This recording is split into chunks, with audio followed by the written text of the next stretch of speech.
Hello students, तो magnetism के lectures को हम आगे बढ़ाते हैं। सो अभी हमारा करंट चैप्टर चल रहा है मैग्नेटिज्म एंड मूविंग चार्ज।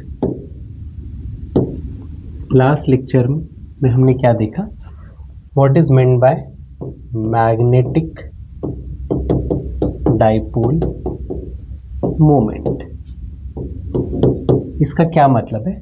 तो हमने एक कंपैरिजन देखी थी, जैसे इलेक्ट्रोस्टैटिक्स में there is a electric dipole, दो पोल्स मतलब दो ऑपोजिट नेचर चार्ज होते हैं of equal magnitude but different sign. यहाँ माइनस क्यू है, यहाँ पर प्लस क्यू है, दोनों के बीच में एक सेपरेशन है 2a। इसके इक्विवेलेंट मैग्नेटिज्म में एक डाइपोल होता है which is nothing but a current carrying loop. ये डॉटेड का मतलब है ये पीछे की तरफ से आ रहा है, यानी कि एक ऐसा लूप अगर एक है जिसमें करंट फ्लो कर रहा है, ये कुछ भी नहीं है, ये एक मैग्नेटिक डाइपोल है। This is a magnetic dipole और इस साइड आपको जो दिख रहा है this is a electric dipole. तो याद करना बहुत सिंपल है, अगर आपको एक भी डाइपोल के फॉर्मूले पता है आप दूसरे डाइपोल का फॉर्मूला उससे डिड्यूस कर सकते हैं। कैसे, आपको समझना पड़ेगा, जो यहाँ पर एप्सिलॉन नॉट है इस साइड वो कन्वर्ट हो जाता है 1/μ0 में।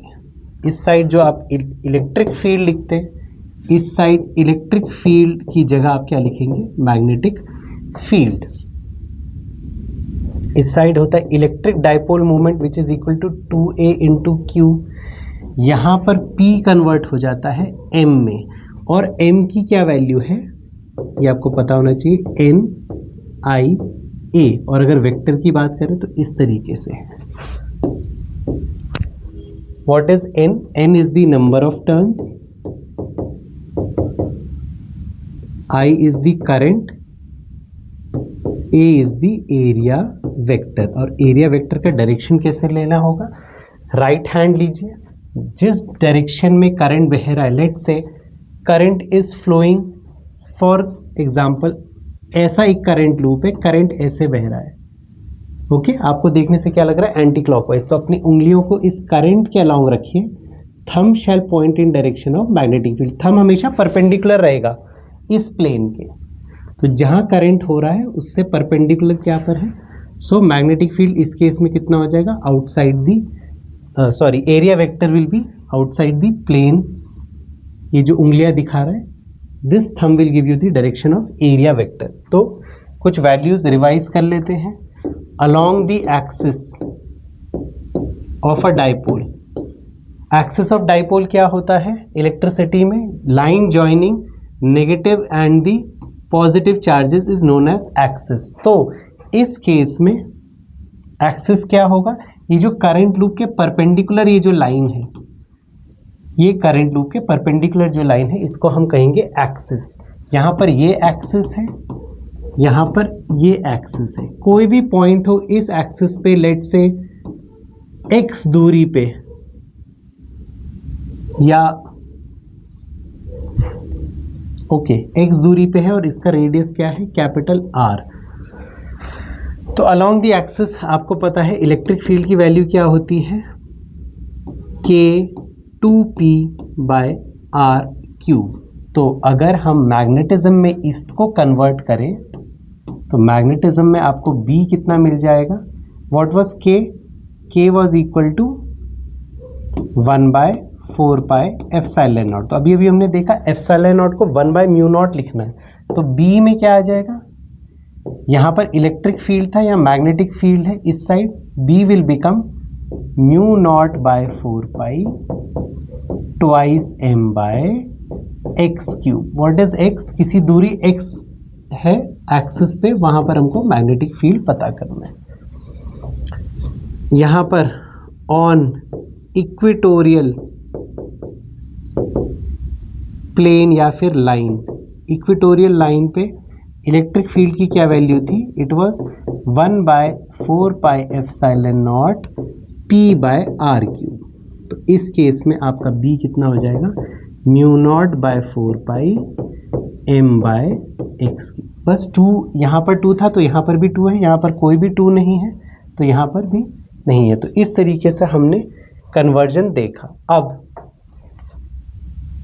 एक फॉर्मूला याद करते हैं, potential energy in case of electric dipole कितना था, माइनस पी डॉट ई। अभी अभी हमने इक्विवेलेंस देखी है, मैग्नेटिक फील्ड में हम मैग्नेटिक पोटेंशियल एनर्जी कितना हो जाएगा, minus M dot B. B क्या है, एक्सटर्नल मैग्नेटिक फील्ड। ई क्या था यहाँ पर, external electric field. What will be the torque, torque is a vector quantity, it is P cross E. तो यहाँ पर टॉर्क क्या हो जाएगा, ये टॉर्क क्या है, this is the torque on magnetic dipole. इस साइड वाला टॉर्क क्या था, इलेक्ट्रोस्टैटिक्स में टॉर्क था टॉर्क ऑन इलेक्ट्रिक डाइपोल, यहाँ पर क्या था, टॉर्क ऑन इलेक्ट्रिक डाइपोल। यहाँ पर क्या है, टॉर्क ऑन मैग्नेटिक डाइपोल। सो ये कुछ भी नहीं है, P की जगह लिखेंगे M, क्रॉस वैसा ही रहेगा, और वहाँ इलेक्ट्रिक फील्ड है, यहाँ पर क्या है, magnetic field. Again equilibrium, equilibrium का क्या मतलब होता है, फोर्स भी ज़ीरो है, नेट टॉर्क भी ज़ीरो है, दोनों ज़ीरो हैं। इक्विलिब्रियम दो केस में आते हैं, जब थीटा 0 डिग्री है इसको कहेंगे हम स्टेबल इक्विलिब्रियम, जब थीटा 180 डिग्री है इसको हम कहते हैं अनस्टेबल इक्विलिब्रियम।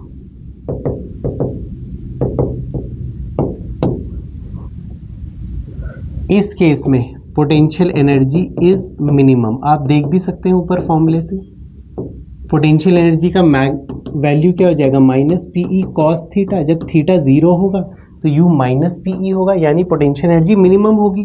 और फिजिक्स में आप जानते हैं जब भी एनर्जी मिनिमम होती है कोई भी सिस्टम स्टेबल होता है।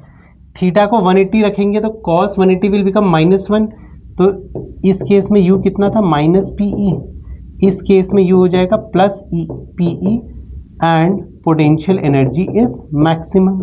तो जब एनर्जी मैक्सिमम होती है किसी भी सिस्टम की, इट इज अनस्टेबल। इक्विलिब्रियम क्यों है, क्योंकि टॉर्क 0 है। अनस्टेबल क्यों है, क्योंकि एनर्जी बहुत ज़्यादा है। ओके, तो बस यही चीज़ इसमें भी ट्रांसलेट हो जाएगी। यहाँ पर भी मैग्नेटिक डाइपोल जब थीटा 0 रहेगा it will be in stable equilibrium, और इस केस में आपका पोटेंशियल एनर्जी क्या हो जाएगा, मिनिमम। उसकी वैल्यू कितनी हो जाएगी, minus M B.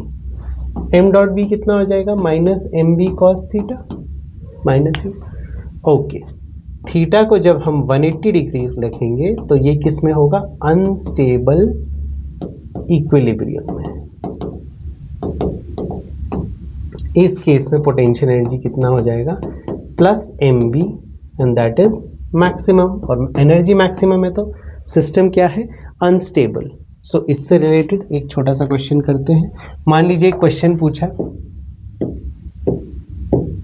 In which of the configuration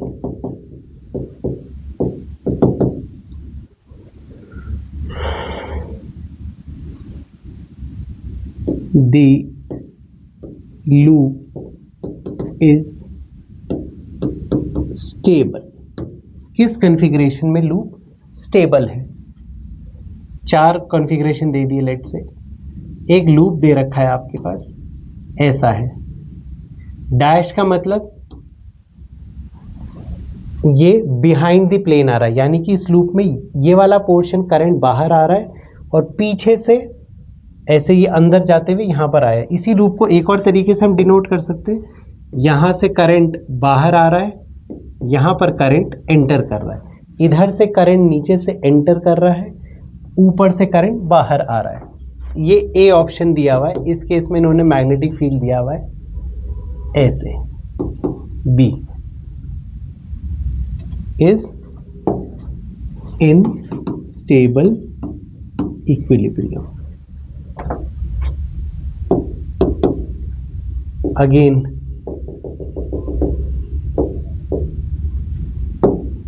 इस बार मैग्नेटिक फील्ड इधर दे दिया। सी केस में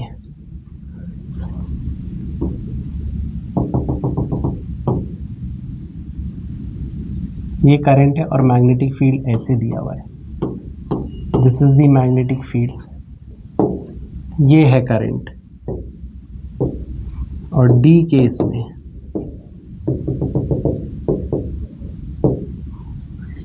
केस में मैग्नेटिक फील्ड दिया हुआ है ऐसे। अब ये 4 केस है।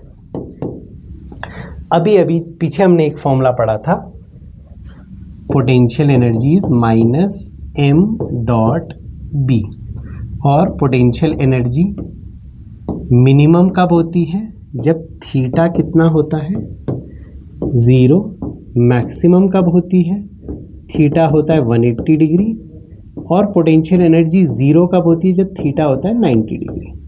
तीनों के केस में हमको दिख रहा है पोटेंशियल एनर्जी यहाँ पर मिनिमम होती है -mb, मैक्सिमम होती है +mb, और बीच में 0 भी होता है। तो तीनों में से मिनिमम वैल्यू कौन सी है, ये वाली। इस केस में पोटेंशियल एनर्जी मिनिमम होगी, तो उसको हम बोलेंगे इन स्टेबल इक्विलिब्रियम। तो आइए देखते हैं थीटा 0 क्या तीनों में से कोई केस हो रहा है, आइए जरा देखते हैं।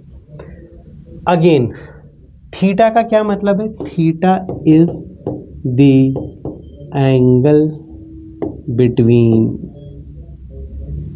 m vector and b vector, और m वेक्टर क्या है, NIA वेक्टर। तो basically theta is angle between area vector and b vector. तो एरिया वेक्टर का डायरेक्शन कैसे निकालना है, अपनी फिंगर्स को करंट के अलोंग, राइट हैंड की फिंगर्स को, बहुत इंपॉर्टेंट, लेफ्ट हैंड इसमें नहीं यूज करना है, राइट हैंड की फिंगर्स को कर्ल करेंगे करंट की डायरेक्शन में, तो thumb will give you the direction of area vector. तो इस केस में फर्स्ट केस देखते हैं, फर्स्ट केस में ही आपको कितना मिल रहा है, this is the direction of area vector, इसका मतलब थीटा तो यहाँ 0 आ गया। इस केस में देखते हैं, इस केस में थीटा इज 180 डिग्री, इस केस में थीटा इज 90 डिग्री। आपको दिख रहा है एरिया और इसके बीच में कितना मिल रहा है, 90 डिग्री। इस केस में भी थीटा इज 90 डिग्री। तो इसका सही आंसर क्या होना चाहिए, option A. In option A loop will be stable. क्यों, टॉर्क कितना होता है, एम बी साइन थीटा। तो थीटा अगर 0 है या फिर 180 है तो टॉर्क 0 होगा,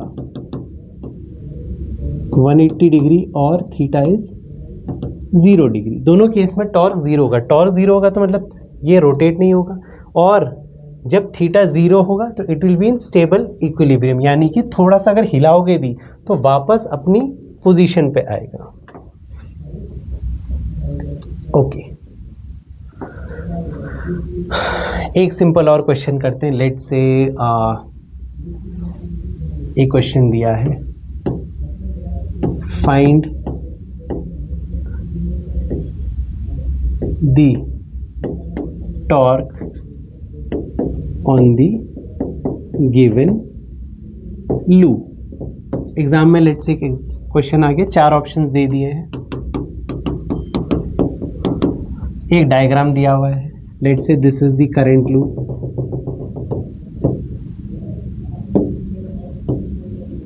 और मैग्नेटिक फील्ड ये दिया हुआ है, this is the direction of magnetic field, और इस एंगल को दिया हुआ है, इस एंगल को लेट से दिया हुआ है 30 डिग्री। करंट दिया हुआ है इन्होंने 2 एम्पियर, एरिया ऑफ लूप दे रखा है लेट से 10 मीटर स्क्वायर, और टर्न एक ही दिया हुआ है, number of turns is only 1। Magnetic field की वैल्यू दे रखी है let say 5 tesla, and they have given the options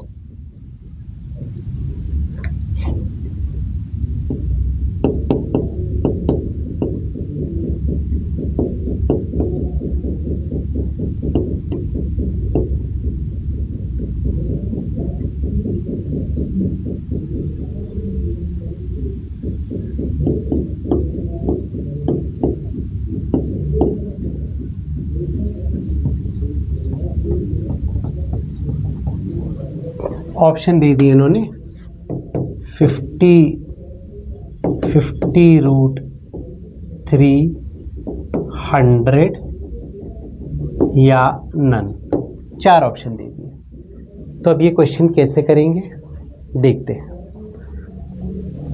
this is a very typical question. देखिए आपको इस बात समझनी पड़ेगी, टॉर्क अभी अभी हमने देखा था m क्रॉस b, और टॉर्क का मैग्नीट्यूड कितना होता है m b sine theta. m की वैल्यू डाले जरा, n i a, तो m होता है b साइन थीटा। तो आइए जरा सारी चीज़ें पता करते हैं। नंबर ऑफ टर्न्स इस कॉइल में कितने, एक ही है। करंट कितना है 2 एम्पियर। एरिया कितना दिया हुआ है 10 मीटर स्क्वायर। सब ऐसा यूनिट है, कभी भी फॉलो करेंगे, follow only one system of units, that is SI. CGS करना है तो सारे यूनिट सीजीएस में रखिए, वरना सब सारे एसआई यूनिट्स में रखिए। बी कितना दिया हुआ है 5 टेस्ला। अब सवाल आता है थीटा कितना लें, तो दो ही हमको पॉसिबल लग रहे हैं, या तो 30 डिग्री ले लें या फिर 60 डिग्री ले लें। आप पॉज करके सोच सकते हैं 30 डिग्री लेना है कि 60 डिग्री है। तो अगेन इस लूप के perpendicular will be the area vector. Area vector हमेशा जिस प्लेन में लूप है उसके परपेंडिकुलर होता है। तो अगर ये 30 डिग्री है, ये पूरा 90 डिग्री है, तो ये कितना होगा 60 डिग्री। यानी कि जो स्टूडेंट्स एंगल 60 डिग्री ले रहे हैं दैट इज करेक्ट। तो आइए थोड़ा कैलकुलेशन कर लेते हैं। सो NIAB साइन थीटा यानी कि 1 into 2 into area is 10, B is 5 and sine 60 degree, यानी कि ये तो हो गया 2 ये 100 into root 3/2, answer will be 50√3 newton metre. Torque is always in newton metre. So इस क्वेश्चन का आंसर आपका आएगा 50√3। इसी क्वेश्चन में अगर पोटेंशियल एनर्जी पूछा है तो पोटेंशियल एनर्जी कितना हो जाएगा -mb cos थीटा, यानी कि -m कितना है आपका 2 into a is 10, b is 5 and cos 60 degree is half, तो it will be -50 joule. -50 joule will be the potential energy in this case. तो इस न्यूमेरिकल का पर्पस क्या था, आपको बताना कि थीटा एरिया वेक्टर और बी के बीच का एंगल है, जो कि इस केस में होगा। सो एक नोट हम लिख लेते हैं, एंगल बिटवीन एरिया या फिर दिया हुआ है surface area and B vector is not equal to angle between area vector and B vector. तो ये बात बार बार आपको याद रखनी है। फॉर एग्जाम्पल ऐसा एक एरिया है और ये बी ऐसा है, दिस इज बी वेक्टर, और ये एरिया दिया है और एंगल दिया हुआ है, कितना एंगल दिया है। सपोज इस क्वेश्चन में दिया हुआ है B vector makes 30 degree with the planar surface. तो इस स्टेटमेंट को आपको ऐसे इंटरप्रेट करना है, इट इम्प्लाइज ये जो सरफेस है इससे कितना बना रहा है 30 डिग्री बी। तो इस सरफेस का वेक्टर क्या होगा, इस सरफेस का वेक्टर ये डायरेक्शन होगा, this will be the area vector. तो इससे आपको ये समझना है, it implies angle between area vector and B vector is 90 minus 30 degree, that is 60 degree. Okay, तो कभी भी एरिया वेक्टर आए, एरिया वेक्टर, आपको यही कॉन्सेप्ट लगाना है कि एरिया वेक्टर आपको क्या याद रखना है, एक तो ये है, दूसरा area vector is always perpendicular to the surface.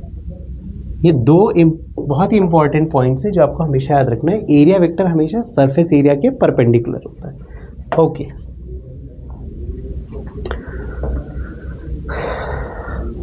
अब हम एक और पॉइंट पे चलते हैं, मूविंग कॉइल गैल्वेनोमीटर।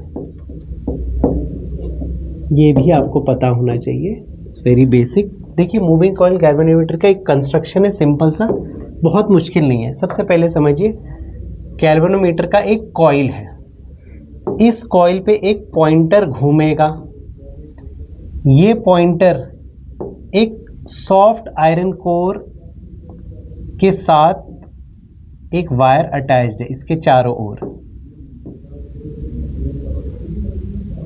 इससे अटैच्ड है, और इसके दोनों तरफ परमानेंट मैग्नेट लगे हुए हैं। तो बहुत सिंपल है, एक स्केल है, एक पॉइंटर है, परमानेंट मैग्नेट्स हैं,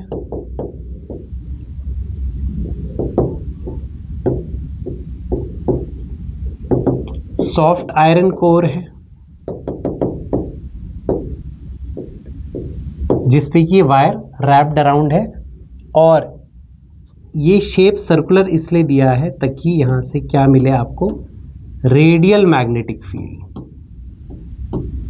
रेडियल मैग्नेटिक फील्ड, ये जो लाइंस है these denotes radial magnetic field lines. Okay, तो मूविंग कॉइल गैल्वेनोमीटर का ये कंस्ट्रक्शन है। सो इससे क्या होता है, इसकी फंक्शनिंग क्या होती है, there is a deflecting torque. ये जो वायर है, ये वायर में करंट के सर्किट से ये वायर अटैच्ड है, इसमें एक करंट आएगा, उस करंट के आने से इस वायर का शेप ऐसा है कि दिस वायर का सरफेस हमेशा परपेंडिकुलर होता है किससे, आपके ये मैग्नेटिक फील्ड से। सो डिफ्लेक्टिंग टॉर्क कितना हो जाएगा, m क्रॉस b, इसका मैग्नीट्यूड यानी कि NIAB, और साइन थीटा में रेडियल मैग्नेटिक फील्ड क्या करता है, आपका थीटा हमेशा क्या बना के रखेगा, 90 डिग्री। आप देख सकते हैं, सपोज वायर ऐसा है और मैग्नेटिक फील्ड ऐसा है, आप देख रहे हैं ना, हर पॉइंट पे वायर और ये they are always magnetic field is always parallel to the surface. तो थीटा कितना हो जाएगा, एरिया वेक्टर और मैग्नेटिक फील्ड के बीच का एंगल हमेशा क्या रहेगा, 90 डिग्री। इससे क्या होगा, deflecting torque to maximize radial magnetic field किस लिए लेते हैं, ये वन ऑफ दी क्वेश्चंस में आ सकता है, ये to maximize the deflecting torque. Deflecting torque को मैक्सिमाइज करने के लिए इसको 90 डिग्री लेते हैं। तो NIAB will be equal to, this is equal to restoring torque. अब रीस्टोरिंग टॉर्क कौन लगाता है, deflecting torque is due to the magnetic field on current carrying loop, और रिस्टोरिंग टॉर्क किसके लिए लगता है, due to the torsion in wire. तो NIAB बराबर हो जाता है NIAB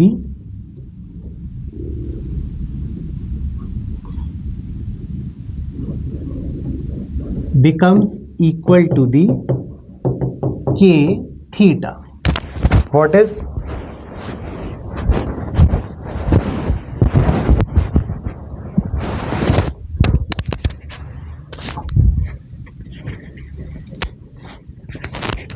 is theta in case? Theta is the deflection produced. जितना ज़्यादा डिफ्लेक्शन प्रोड्यूस होता जाएगा उतना ज़्यादा ये जो स्प्रिंग मटेरियल जिस मटेरियल से बना है उतना ज़्यादा वो उसे वापस खींचेगा। तो इससे हमको क्या पता लगता है, करंट गैल्वेनोमीटर मेजर कर लेगा K theta. What is K? Is the torsional constant of the spring. So I will be equal to K theta by N A B. इस तरीके से गैल्वेनोमीटर आपको किसकी रीडिंग देता है? करंट की. गैल्वेनोमीटर से जुड़ा एक बहुत इंपॉर्टेंट टर्म है आई बाय थीटा, और आपको दिख रहा है ये. What is I by theta? अगर हम फॉर्मूले से देखें, it will be K by N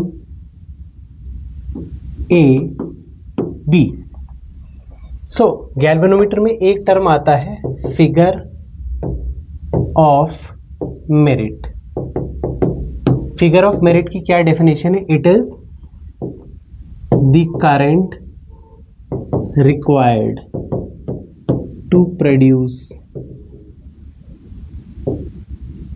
a deflection of 1 unit in the galvanometer. इसी को कहते हैं फिगर ऑफ मेरिट. क्लास 12 का एक्सपेरिमेंट भी है to find the figure of merit of a galvanometer. तो आई बाय थीटा को हम क्या कहते हैं? Figure of merit of a galvanometer. तो एक अच्छे गैल्वेनोमीटर के लिए क्या लगता है आपको?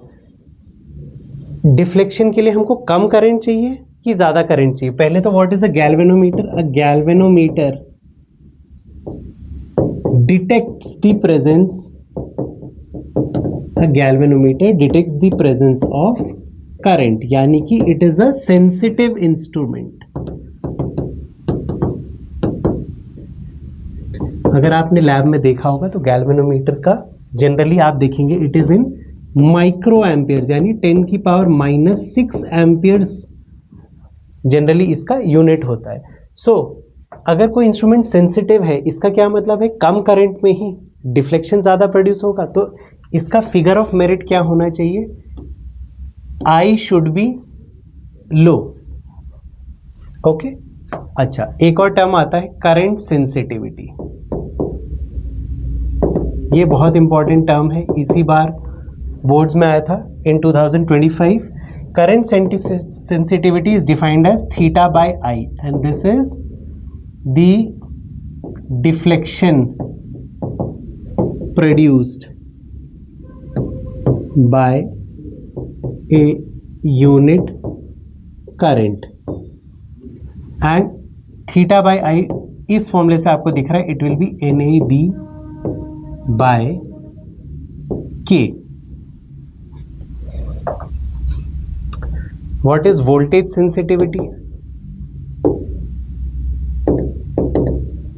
वोल्टेज सेंसिटिव जाता है theta by V, that is theta by I R, यानी कि N A B by K R. So नाम से ही पता लग रहा है करंट सेंसिटिविटी.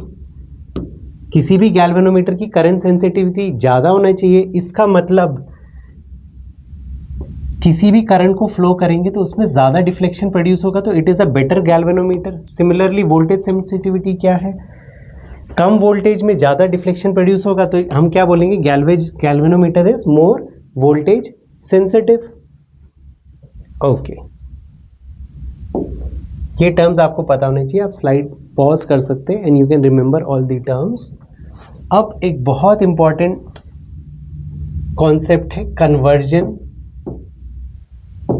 Of galvanometer. तो गैल्वेनोमीटर का काम क्या होता है? It is used to detect the presence of current. क्योंकि गैल्वेनोमीटर सेंसिटिव इंस्ट्रूमेंट है तो हम इससे बहुत high value of current measure नहीं कर सकते. सो एक कन्वर्जन होता है, conversion of galvanometer to ammeter. तो एमीटर का क्या फंक्शन है? Ammeter is used to measure current. What is the function of an ammeter? An ammeter is a device which measures current. Ammeter हमेशा याद रखिएगा, ammeter is always, it is always connected in series to measure current. ठीक है. सो कैसे convert करते हैं? How to convert it? Connect a small resistance. This is known as shunt resistance in parallel to the galvanometer.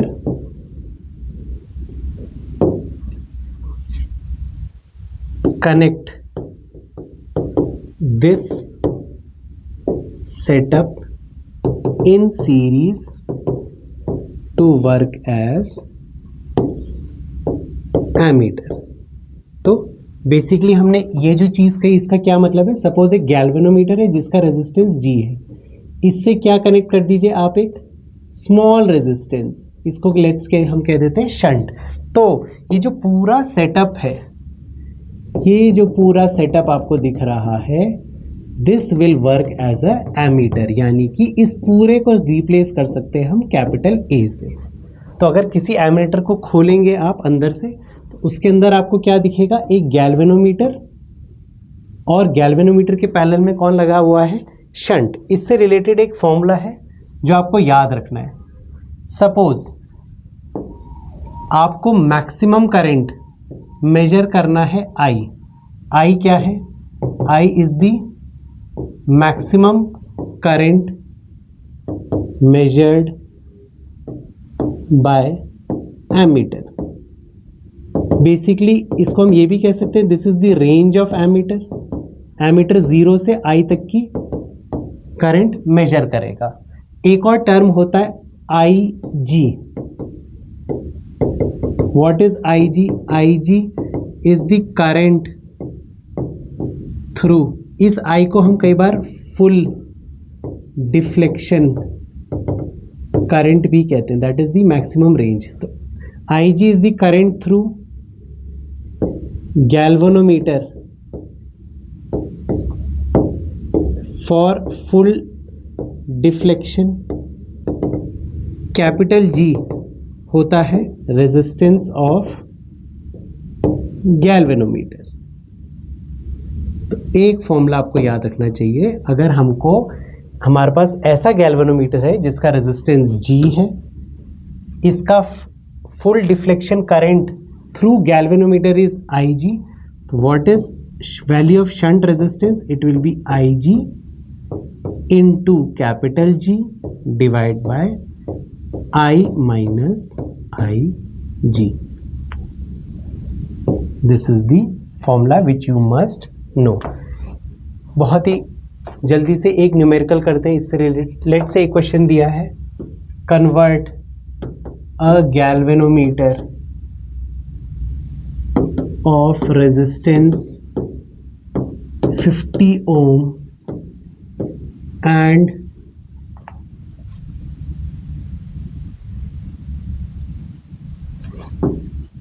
full deflection current through it being 50 microampere to an ammeter of range 0 to 10 ampere। तो इस question को लिखते ही आपको फटाफट values लिख लेनी है। Capital G resistance कितना दिया हुआ है? 50 ओम्स। गैल्वेनोमीटर के थ्रू जो करंट है वो कितना दिया हुआ है? 50 micro ampere. Full deflection current या रेंज कितना दिया हुआ है? Capital I is given as 10 ampere. तो सिंपली शंट रेजिस्टेंस क्या होगा? I G into capital G divide by I minus I ji.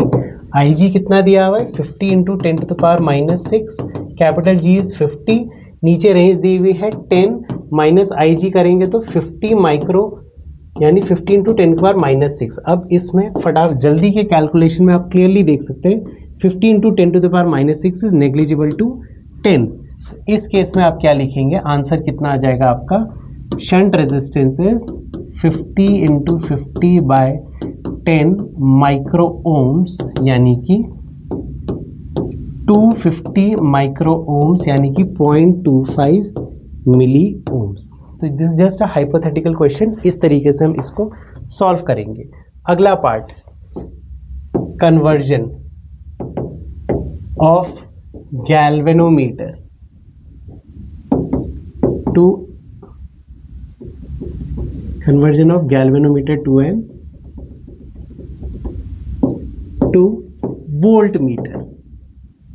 so इसमें क्या है, what is voltmeter? voltmeter क्या काम करता है? it measures current, it measures the voltage across a resistor. अब वोल्टेज अक्रॉस मेजर करता है, इसका मतलब voltmeter is always connected in parallel.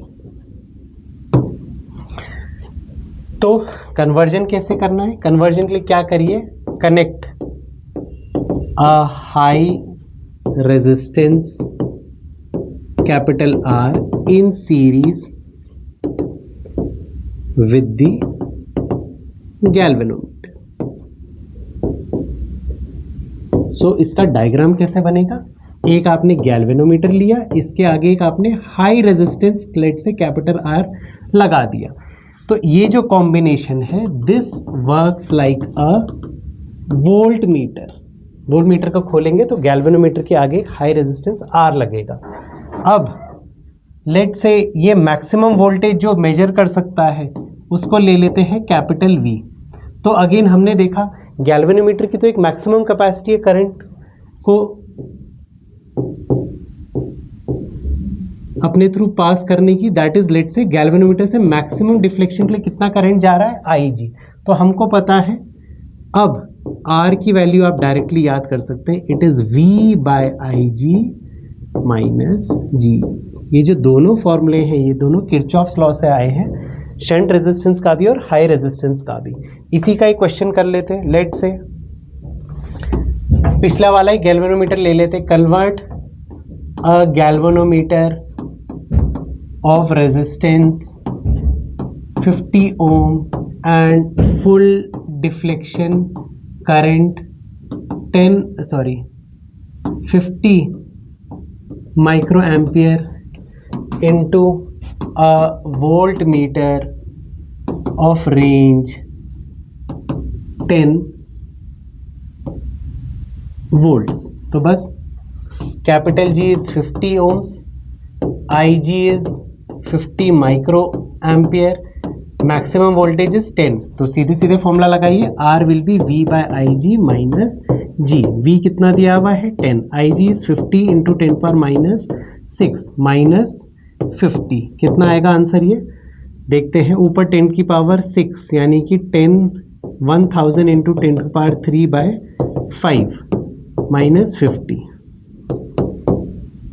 200। This is approximately equal to 200 kilo Om.